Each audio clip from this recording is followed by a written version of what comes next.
Oke, saya absen. Maria sudah dibaca belum? Sudah, Pak. Oke, ada pertanyaan Kak terkait integrasi moda transportasi atau pertemuan kedua, ketiga, keempat?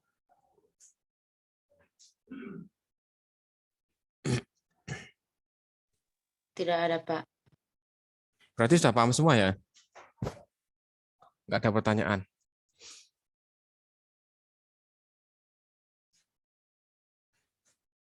Kalau nggak ada pertanyaan, coba saya tanya sih. Boleh ya, saya tanya ya. Maria, integrasi itu apa sih integrasi? Integrasi itu terpadu, Pak. Oke, yang terpadu itu bagaimana? Coba kamu berikan contoh supaya semua itu paham. Yang terpadu itu yang seperti apa? Satu kesatuan Hmm? antara dengan yang lainnya, Pak. Gimana? Contoh real gimana? Coba kamu beri contoh satu aja. Contohnya seperti apa?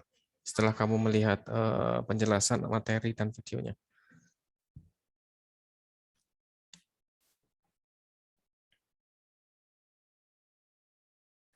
Bisa memberi contoh.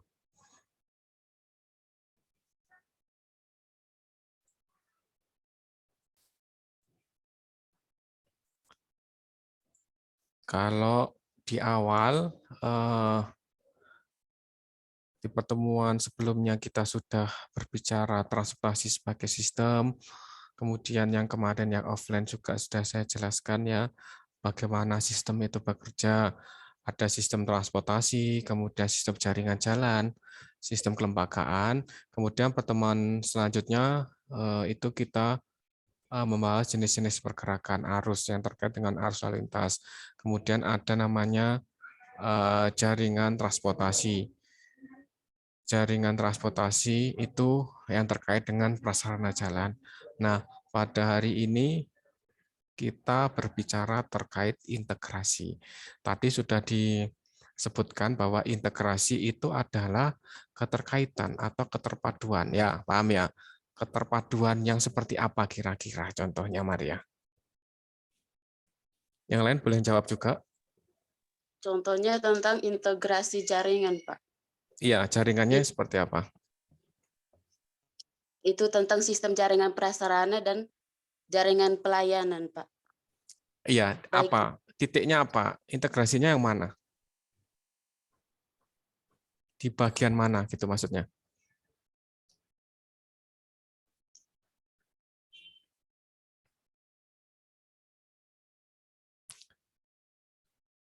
Yang lain juga boleh menjawab ya. Jadi kita diskusi daripada nanti saya jelaskan berulang kali yaitu ada videonya kan sudah ada. Nah, ini dimanfaatkan untuk kita bertanya jawab gitu ya. Mungkin yang lainnya bisa membantu juga Maria, mungkin Katarina.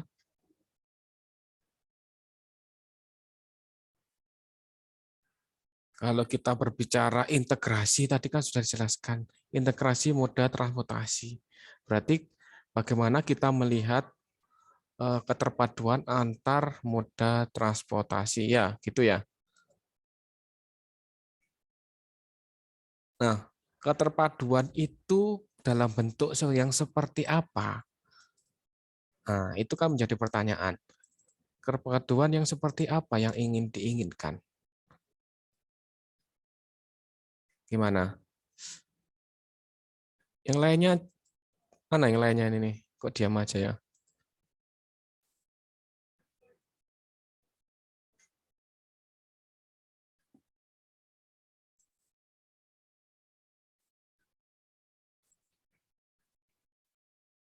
Gimana Maria?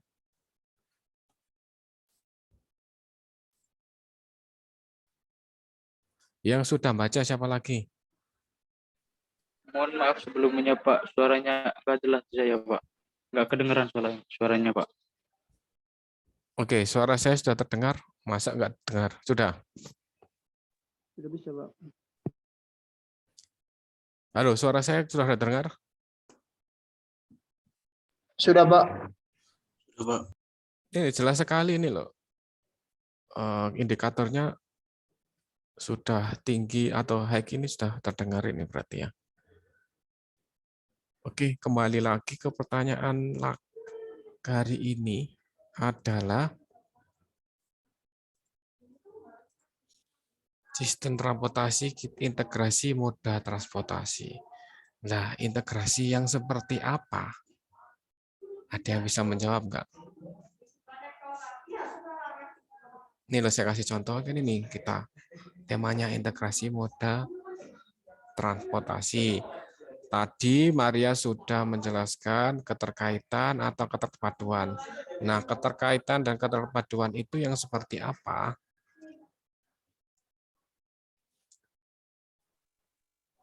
Memiliki 2 mode mungkin, Pak. Mana itu yang ngomong? Coba saya lihat. Sorry, Pak, kameranya masih mati.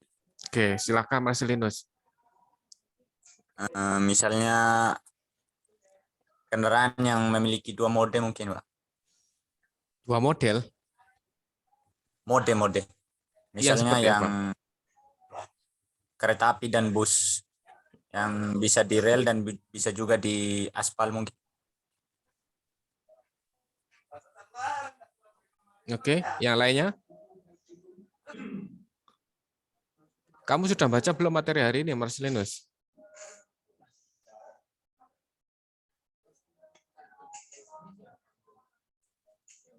Belum, Pak. Nah, Belum itu semuanya. masalahnya. Nanti ya sama seperti perkuliahan saya sebelumnya ataupun di mata kuliah yang lain, itu kan di Google Classroom ya sudah saya berikan materi, kemudian saya sisipkan video.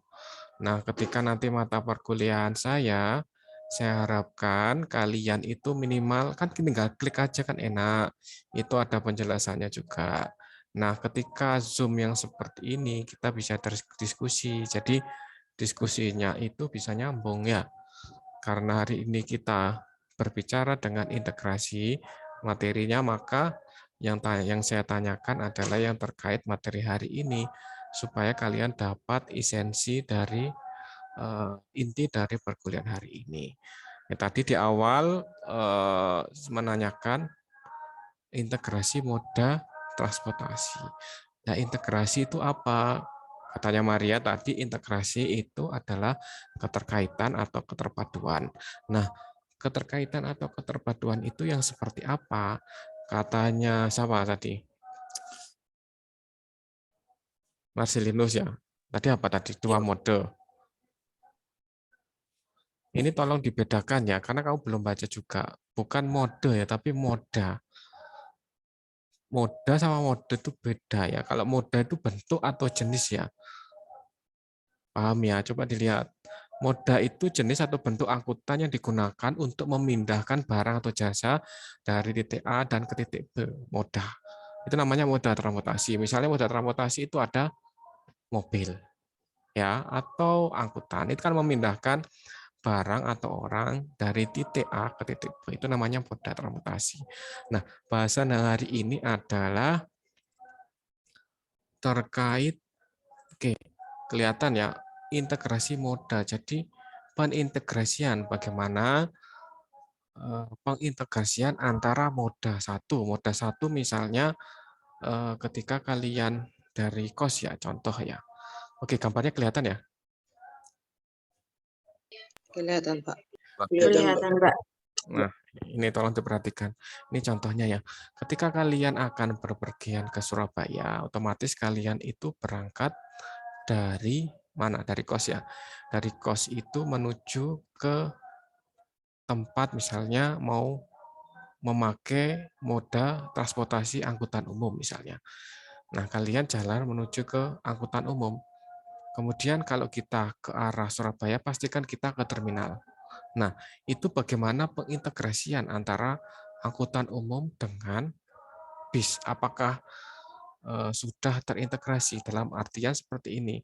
Ketika kita kalau ke Surabaya, kemudian dari tempat kos itu nggak ada moda angkutan umum, itu kan kesulitan. Jadi bagaimana itu pengintegrasian antara moda satu dengan kedua itu nyambung, paham ya? Nah, misalnya kalau di sana udah sampai Surabaya, ke Surabaya kalian mau kemana? Misalnya mau ke mall. Nah, menuju ke mall itu ada moda apa transportasi? Di situ sudah disediakan ada beca, kemudian ada transportasi lainnya. Seperti itu namanya pengintegrasian. Nah, harusnya kalian baca di sini, ini moda transportasi itu pengertian seperti itu. Ya. Oke, paham ya kira-kira? Paham, Pak. Paham, Pak.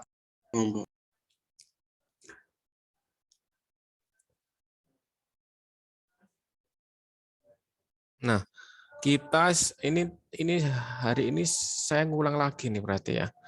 Nanti ulang secara sekilas ya. Ini bagaimana kita melihat integrasi sistem transportasi antar moda di Indonesia. Jadi permasalahan sekarang, kenapakah sistem transportasi kita kurang, jadi kurang maju. Jadi dibandingkan dengan negara tetangga kita, misalnya Malaysia, Singapura. Nah, kita berbicara di sini adalah pengintegrasian. Bagaimana apakah transportasi kita itu apakah sudah terpadu. Nah, kita melihat di sini, kita melihat dari studi kasusnya, kita melihat di Indonesia, kita bandingkan. Nah, integrasinya itu bisa dari ini ya, kita melihat dari keterpaduan transportasi dalam undang-undang, kemudian integrasi rencana induk. Ya, namanya rencana induk berarti rencana yang paling atas ya. Induk kan di atas ya, bukan anak kan ya namanya. Rencana induk itu kita melihat ketika kita akan merencanakan transportasi, ketika kita akan mengintegrasikan, kita lihat aturan di atasnya. Ada undang-undang itu ngomongnya apa, kemudian rencana induk transportasi ngomongnya apa. Nah, itu nanti kita breakdown dari tingkat nasional sampai dengan tingkat ke kota atau kabupaten. Bagaimana jaringan transportasinya? Nah, itu apakah nyambung? Kalau kurang nyambung itu mana kesalahannya? Seperti itu. Oke.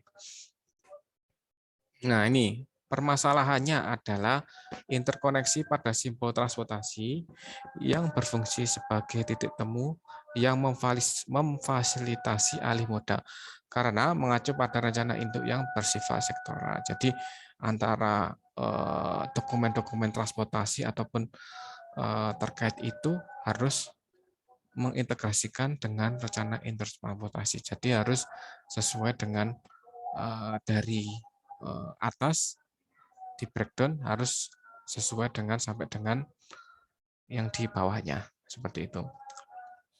Nah, bagaimana caranya? Nah, kita melihat di Restra, rencana strategisnya itu. Nah, di Sistranas itu adalah rencana transportasi nasional. Nanti diturunkan sampai tingkat kota atau kabupaten. Nah, ini apakah sudah ada integrasinya? Kita melihat di undang-undang di sini. Misalnya undang-undang tentang jalan. Bagaimana rencana umum jaringan jalan. Undang-undang jalan, misalnya jalan nasional, kemudian ada undang-undang ini sebagai aturannya. Undang-Undang Nomor 22 Tahun 2009. Selain itu, kita melihat di dokumen lain tentang rencana pembangunan jangka panjang. Apakah sudah sesuai seperti itu? Nah, kalau kalian melihat di sini, ini adalah diagram. Tadi yang saya tanyakan adalah bagaimana itu bisa mengintegrasikan dari dalam semua hal. Ini timbul keterpaduan atau terintegrasi. Nah, ini kan ada tanda panah, berarti harus mengintegrasi semua antara misalnya tataran transportasi, moda transportasinya, kelembagaannya, undang-undangnya ini harus match. Paham ya? Misalnya contoh ketika akan merencanakan jalan, ya di sini contoh ya ada kita merencanakan jalan. Nah, merencanakan jalan itu misalnya di rencana tata ruang wilayah misalnya Kota Malang. Jalan tersebut adalah melewati kawasan lindung. Nah, ternyata di rencana tata ruang wilayah, kawasan lindung itu tidak boleh dibangun jalan atau bentuk apapun. Nah, ketika kalian membangun jalan yang ada di daerah tersebut misalnya, dan itu menurut RT RW menurut rencana tata ruang wilayah tidak sesuai, itu maka akan terkena sanksi karena tidak sesuai dengan undang-undang atau tata ruangnya. Nah, bagaimana biar terpadu integrasi? Nah, ketika akan merencanakan sesuatu, kita harus melihat di undang-undangnya itu ngomongnya apa. Apakah boleh di rencana tata ruangnya itu boleh dibangun di daerah ini. Nah, ini juga kalian harus tahu. Nanti misalnya kalian membangun di daerah kalian. Apakah boleh? Apakah kawasan ini boleh dibangun perdagangan? Apakah kawasan ini adalah kawasan perdagangan atau kawasan jasa? Nah, kalau boleh berarti boleh dibangun seperti itu. Kita lihat juga di sini. Jadi harus melihat di banyak sektor supaya terintegrasi. Paham ya maksudnya ya? Oke, dari sini paham ya? Paham, Pak. Oke, suara saya masih Paham, terdengar ya? Pak. Masih, Pak. Oke. Oke, nanti dilihat di videonya lagi ya. Ini sekilas saya ulang. Di sini ada tinjauan keterpaduan transportasi dan undang-undang. Nah, bagaimana di sistem transportasi nasional ini hal-hal yang seperti ini harus kalian juga mengerti bahwa ada aturan terkait sistem transportasi nasional. Nah, nanti itu di breakdown sampai dengan daerah. Nah, ini ya. Ini ada. Ini saya ulangi ya. Tataran transportasi ini ada yang pertama ada tataran transportasi nasional dari tingkat nasional. Kemudian di breakdown ke wilayah, kemudian di breakdown ke lokal. Nah, ke lokal misalnya di Kota Malang. Nah, di Kota Malang itu berarti ada dokumen namanya tataran transportasi lokal, jadi di kota atau daerah. Nah, itu nanti kalian mau merencanakan yang terkait transportasi jalan semua ada di sini. Harus melihat ini. Nah, bagaimana menyusun ini? Harus integrasi antara wilayah dan nasional. Harus melihat induknya. Bagaimana ngomongnya itu? Baru bisa di breakdown sampai kota atau daerah. Itu contohnya. Nah, ini terkait nasional. Nah, nasional itu terkait undang-undang, nanti bisa dibaca sendiri undang-undangnya nomor 22 itu, dan ini masih dipakai ya. Undang-undang nomor 22 tahun 2009. Dan itu undang-undang masih dipakai karena belum ada undang-undang pengganti. Nah, kalau kalian belajar di hukum, ketika belum ada undang-undang pengganti, maka di sini masih istilahnya masih diikuti ya, masih kita mengacu di Undang-Undang nomor 22 ini. Ada undang-undang tentang kereta apian, tentang pelayaran, semua ada di undang-undang tadi ya. Kemudian integrasi rencana induk transportasi. Nah, fungsinya apa perannya? Kenapa sih ada rencana induk itu? Apa sih fungsinya? Supaya apa? Supaya terencana, ini saya bold ya, supaya terencana, terintegrasi, tepat guna, efisien, dan efektif. Maka perlu adanya kerangka dasarnya. Nah, sama juga ketika kita misalnya kita membangun sebuah bangunan, berarti harus ada kerangka awalnya, dasarnya, seperti itu contohnya. Nah, ini mungkin kalian masih bingung ya, jadi di sini ada namanya master plan atau rencana induk. Nah, master plan atau rencana induk itu adalah perencanaan bersifat komprehensif. Komprehensif itu yang seperti apa, Pak? Komprehensif itu rencananya secara menyeluruh, jadi belum detail. Paham ya? Master plan itu semua nanti ketika menyusun apapun harus mengacu ke sini. Misalnya ketika menyusun tata transportasi, harus lihat master plan-nya. Harus lihat master plan-nya semua di sini. Baru nanti bisa di breakdown. Oke, itu. Ini gambarannya aja ya, ini contohnya. Kemudian ada lagi bagaimana sih kalau kita ngomong kebijakan integrasi, sinerginya di mana?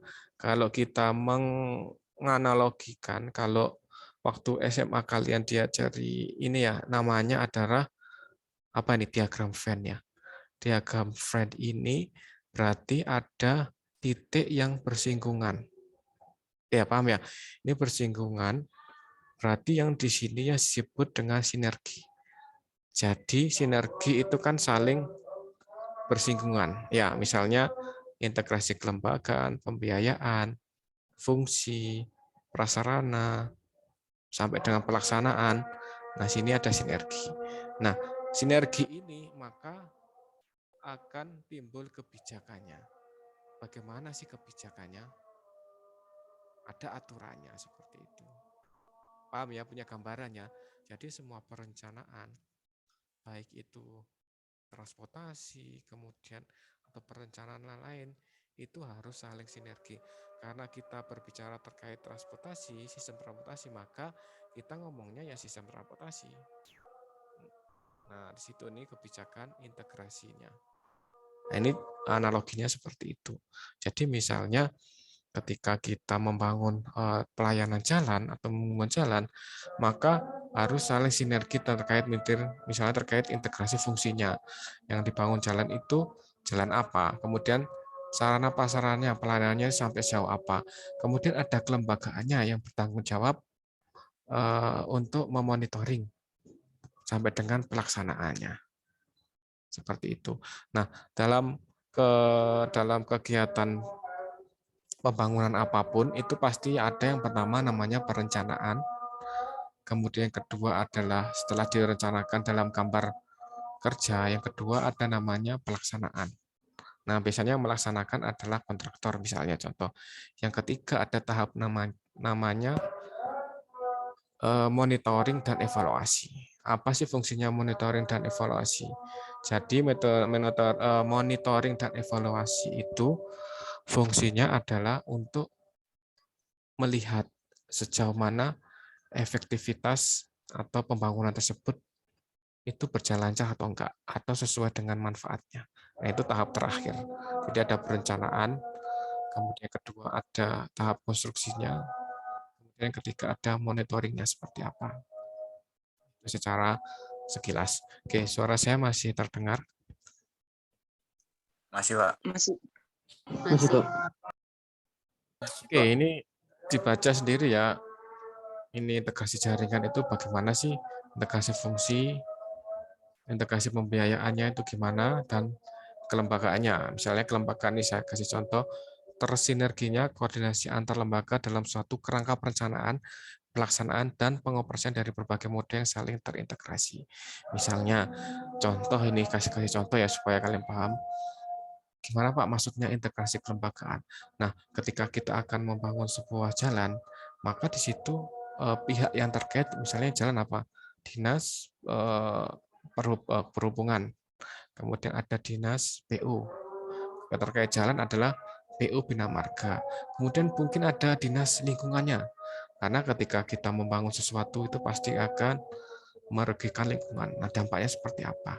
Contoh ketika membangun sebuah hotel atau membangun bangunan gedung itu kan pasti merusak lingkungan. Nah, ini contohnya berarti harus integrasi, harus tersinergi seperti itu. Nah, bagaimana kalau misalnya kan gini kebanyakan ya, makanya di perkuliahan hari ini kita melihat bagaimana sih nanti kalian bisa merencanakan sistem transportasi yang terintegritas.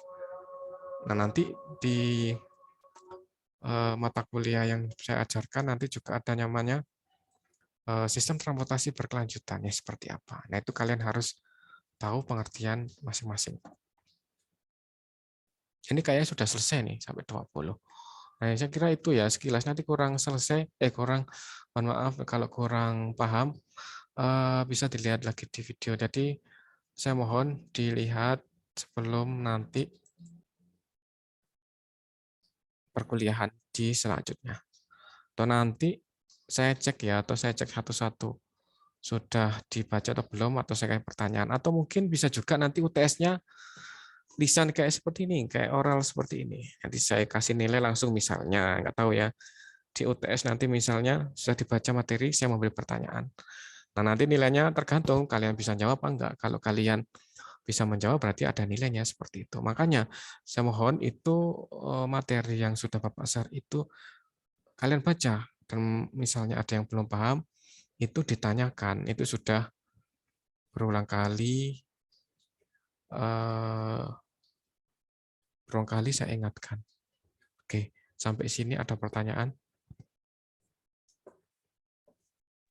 Mungkin dari saya, Pak. Oke, Marcelino silakan. Paham ya? Jadi kira-kira pertanyaanmu tadi, jawaban tadi salah atau tidak?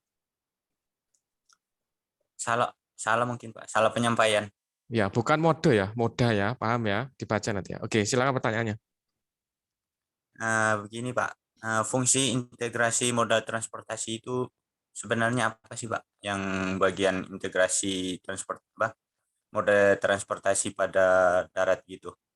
Kalau untuk integrasi moda transportasi dari moda transportasi laut ke darat itu sudah paham. Tapi kalau yang moda transportasi pada darat yang saya kurang paham, Pak. Oke, suaramu putus-putus. Bisa diulang yang tadi yang terakhir? Kalau gini, Pak.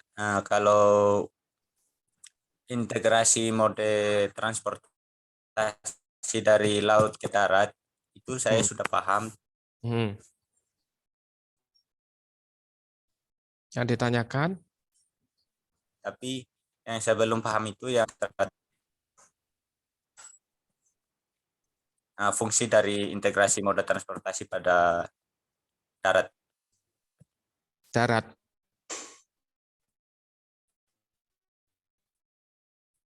Halo?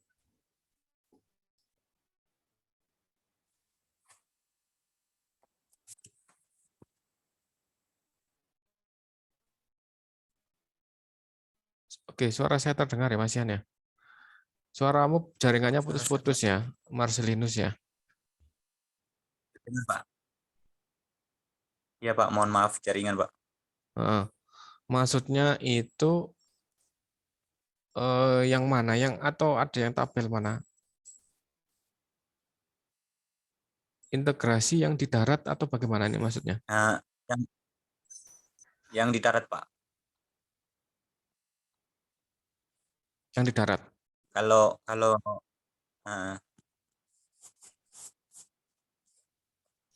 Oke. Tadi kan di awal itu kan kalau misalnya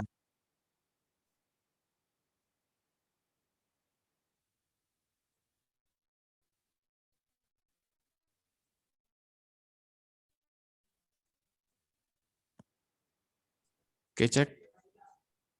Yang lain bisa dengar suara saya? Katarina bisa dengar suara saya? Bisa, Pak. Bisa, Pak. Bisa, Pak. Bisa, Pak. Dapat. Oke, maksudnya mungkin Mas Linus saya masih mendengar setengah-setengah ya, mungkin jaringannya. Semoga suara saya bisa terdengar ya. Jadi kita kembali lagi ya di konsep integrasi. Jadi pengintegrasian itu tadi yang sudah Bapak jelaskan, itu kan integrasi itu tidak hanya darat aja. Integrasi juga ada tadi kan blueprint atau rencana induk kan ada darat itu jalan, kemudian yang kedua ada perkereta-apian itu rel. Kemudian pelayaran tadi yang dijelaskan tadi ya laut itu termasuk pelayaran, adukan nanti penerbangan. Nah, keempat halnya itu harus integrasi. Contohnya misalnya ketika kalian ini terkait dengan integrasi jaringannya, jaringan prasarananya ya. Ketika kalian nanti misalnya naik di penerbangan, pasti misalnya dari Malang sini pasti kan moda untuk menuju ke bandara itu kan pasti harus integrasi harus ada yang mengantarkan dari tempat A ke tempat B itu harus terintegrasi seperti itu. Nah, nanti ada namanya konsep compact city atau smart city ya di situ. Jadi semua sarana prasarana itu semua terintegrasi. Kita mau ke mana aja itu ada.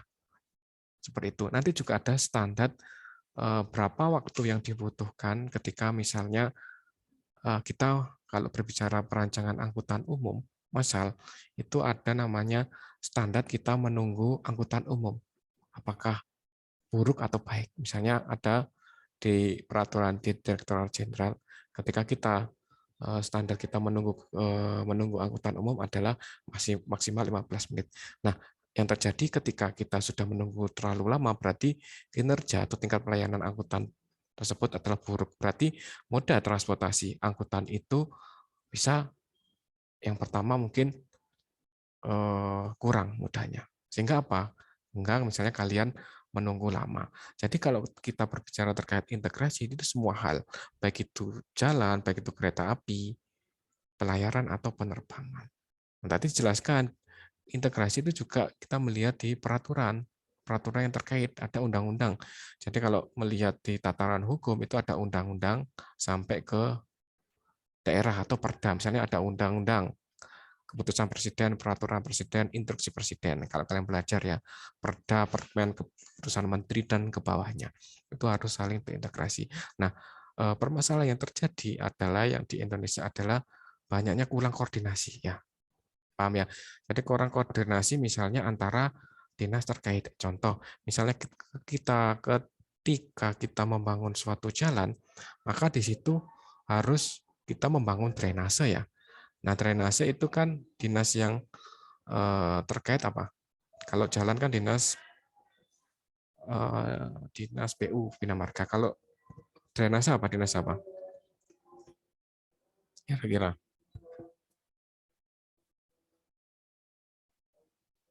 Apa Marsilinus kira-kira?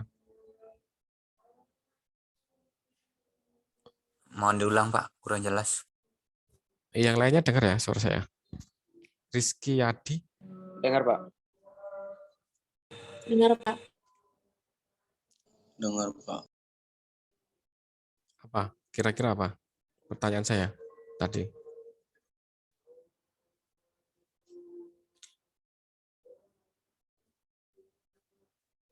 Ayo apa? Pertanyaan saya apa tadi?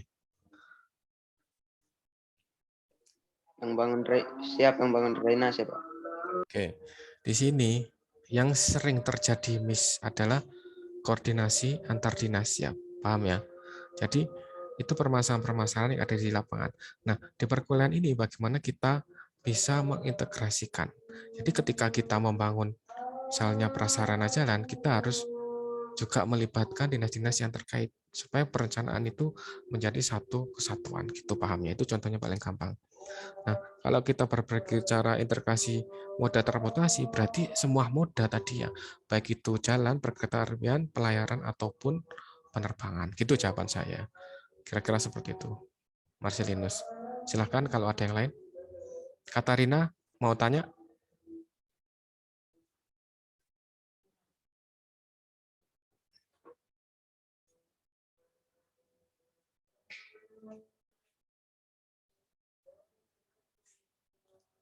Ada yang bertanya lagi? Farlianus?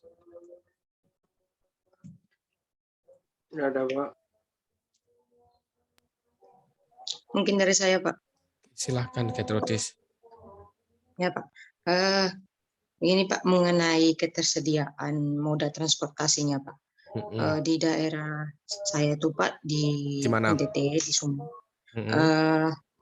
Ketersediaan angkutan gitu Pak, seperti angkot gitu Pak, mulai berkurang. Mungkin dikarenakan sudah memiliki kendaraan pribadi begitu Pak. Jadi di situ ketersediaan transportasi umumnya sudah mulai berkurang gitu Pak. Itu bagaimana gitu Pak? Yang ditanyakan? Yang menjadi unek-unekmu gimana? Bagaimana caranya untuk mengadakan kembali transportasi umum itu Pak? Di saat semua masyarakat sudah memiliki kendaraan pribadi seperti itu Pak. Oke. Kalau kita berbicara itu berarti kita berbicara angkutan umum massal ya. Nah, kita kembali lagi di konsep ya. Kita kembali lagi kalau kalian nanti belajar. Nah, ini lanjutannya bagus ya pertanyaannya. Ini lanjutannya mungkin lebih detail itu bisa dilihat di mata kuliah diperdalam di perancangan angkutan umum ya. Nah, bisa juga itu kan open access ya di YouTube. Mungkin kalian bisa lihat juga. Berarti kita kembali ke konsep angkutan umum massal. Nah, bagaimana sih konsep angkutan umum massal? Yang pertama adalah murah, ya. Maunya kan murah, aman, cepat, terintegrasi. Kan kembali lagi ke integrasi. Nah, kalau kita melihat permasalahan di mana? Di NTT daerah mana? Sumba, Pak. Oke. Kalau di daerah Sumba, berarti kalau angkutan umumnya semakin sedikit, kita lihat dulu permasalahannya di sana. Apakah angkutan di sana sudah usang, tidak layak pakai? Gimana di sana kira-kira? Untuk itu Pak masih bagus, hanya karena semuanya sudah memiliki kendaraan pribadi seperti itu, Pak. Jadi mulai tertinggal angkutan-angkutan umumnya gitu Pak. Oke. Berarti kalau ingin menyelesaikan permasalahan, kita melihat dahulu kita mencari namanya akar permasalahan. Nah, permasalahan di sana kita lihat dulu, kan namanya ini juga bisa ya. Itu juga mungkin bisa menjadi judul proposal, itu bagus banget ya. Judul proposal kamu mungkin loh ya ini. Jadi makanya saya ajak diskusi itu supaya yang timbulnya seperti ini, misalnya bagaimana cara meningkatkan atau menggiatkan lagi ya. Kita lihat pertama yang harus kalian lakukan adalah kita melihat akar permasalahan. Nah, kenapa sih orang-orang itu beralih ke pribadi? Mungkin yang pertama di sana kalau angkutannya masih bagus, yang kedua mungkin tarifnya. Tarifnya mungkin terlalu tinggi. Bisa juga yang selanjutnya mungkin armadanya bagaimana? Modanya banyak atau sedikit?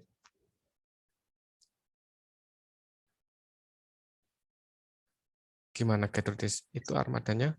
Sedikit Pak, iya armadanya sedikit Pak. Terus itu lihat prasarana jalannya gimana? Apakah sudah diaspal? Untuk di sekitaran daerah perkotaan itu sudah aspal Pak. Mungkin ke pelosok-pelosok itu Pak yang masih kurang jalannya Pak. Oke, berarti perlu nggak kira-kira pengadaan merencanakan angkutan umum ke daerah pelosok? Menurutmu perlu nggak? Perlu Pak, tapi perlunya jalan dulu Pak. Oke, kalau untuk menjawab pertanyaan saya, itu perlu atau tidaknya, kita lihat dulu, kita harus survei ya, namanya survei primer. Berarti kita harus tahu dulu permintaan atau demand-nya dari masyarakat. Nah, kalau masyarakat pekerjaannya misalnya petani dan bukan bekerja di kota, ngapain kita ada angkutan umum massal? Nah, percuma. Nanti kan kalau kita merencanakan angkutan umum kan nanti juga ada namanya merencanakan biaya. Biaya itu ada namanya BEP, break even point. Apakah nanti kalau mengadakan jangan-jangan nggak kepake terus rugi. Nah, itu ada perhitungan. Berarti ada kajian-kajian. Salah satunya kita melihat demand-nya dari penduduk tersebut. Penduduknya itu yang mau direncanakan, namanya rute ya, merencanakan rute. Itu dilihat dulu demand dari penduduknya. Apakah misalnya contoh salah satu pertanyaan itu adalah mata pencarian. Nah, mata pencarian dari penduduk itu apa dulu? Kalau memang banyak yang di kota, kemudian memang perlu adanya angkutan umum, itu ya bisa diadakan seperti itu. Makanya kalau kita tadi pertanyaannya kita kembali ke pertanyaan Gertrudis tadi, kenapa kok bisa sepi? Kita lihat dulu konsep angkutan umum, apakah sudah terintegrasi, murah, cepat, dan aman. Nah, maunya kan seperti itu. Kita bisa melihat di misalnya belajar dari negara lain di sistem. Kita melihat sistem transportasinya di negara lain. Kalau melihat di Singapura atau Malaysia, itu sistem pembayarannya itu kan satu. Misalnya kalian seorang mahasiswa. Nah, kalau di Malaysia itu punya jadi satu kartu, misalnya KTM ya. KTM itu bisa untuk bayar angkot, untuk bayar semua. Jadi terintegrasi. Nah, apakah bisa kita terapkan di Indonesia yang seperti itu? Nah, kita belajar dari sistemnya, kita belajar kita boleh meniru sistemnya yang sudah berhasil. Apakah bisa diterapkan di Indonesia seperti itu? Itu ya, Gertrudis ya, paham ya kira-kira. Jadi, Ya paham Pak. Mungkin dikarenakan ini tarifnya mungkin gitu ya Pak, karena akses jalannya itu mungkin sulit, jadi tarifnya juga meningkat gitu ya mahal. Pak. Nah, Jadi seperti itu. Terus selain itu dari sisi internal, eksternalnya apa? Eksternalnya misalnya kendaraan pribadi motor ya. Nah, motor ketika orang membeli motor itu kan sekarang kan tanpa DP, tanpa angsuran atau mungkin free angsuran pertama itu kan juga menjadi salah satu yang membuat orang beralih ke kendaraan pribadi. Nah, memang tugas terutama tugas di Indonesia itu bagaimana orang itu beralih dari pribadi ke angkutan umum. Nah, kalau di luar, ini contoh ya di luar negeri negara di berkembang atau negara maju, orang mau memiliki kendaraan itu memiliki SIM itu sangat sulit dan mahal. Itu yang pertama. Yang kedua, tempat parkir itu tarifnya mahal juga. Yang ketiga, pajak kendaraan. Jadi kalau bukan orang kaya atau yang benar butuh kendaraan pribadi, maka lebih baik saya naik angkutan sudah aman, nyaman, murah kan seperti itu. Nah, bagaimana kita membuat orang itu beralih atau mempunyai mindset yang seperti itu dengan catatan bahwa sarana prasarana yang terkait angkutan umum massal itu sudah memadai seperti itu.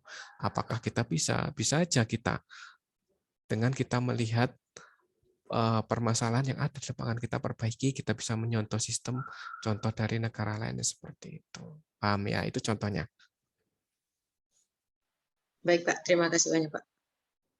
Oke, yang lainnya satu lagi mungkin.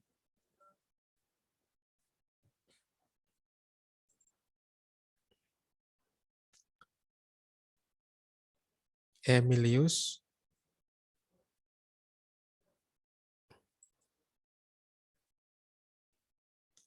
Katarina. Maria Novrianti sudah ya tadi ya.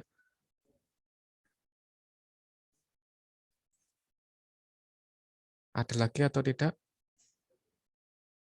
Kalau tidak ada, saya akhiri ya.